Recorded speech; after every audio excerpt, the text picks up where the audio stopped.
neçə il sonra görüşsək, sən məni görsən tanıyarsanmı? Sən mənim əvvəlki zaman tək boynuma möhkəm sarılarsanmı? Yolda sənin qarşına çıxsam, sən məni görsən tanıyarsanmı? Gözlərimin bir daha rəngin, bir dəfə görməklə doyarsanmı? Daha mən sən deyən o mən deyiləm, ağarıbdır qara tellər. Daha mən sən deyən o mən deyiləm, dəyişibdir məni illər.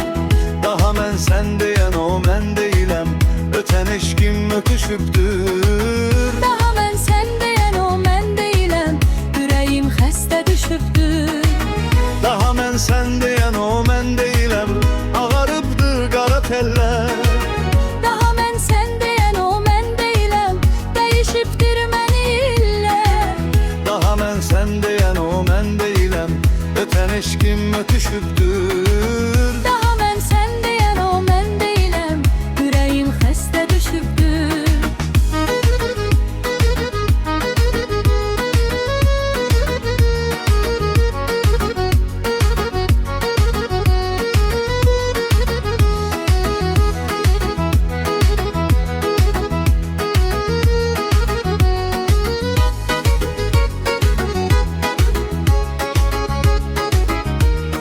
Bir neçə il sonra görüşsək, sən məni görsən tanıyarsanmı?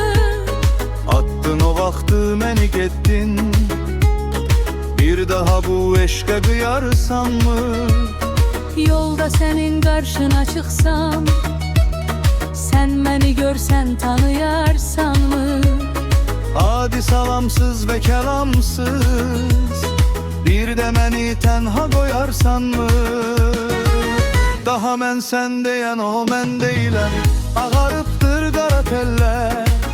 Daha mən sən deyən o mən deyiləm, dəyişibdir məni illər.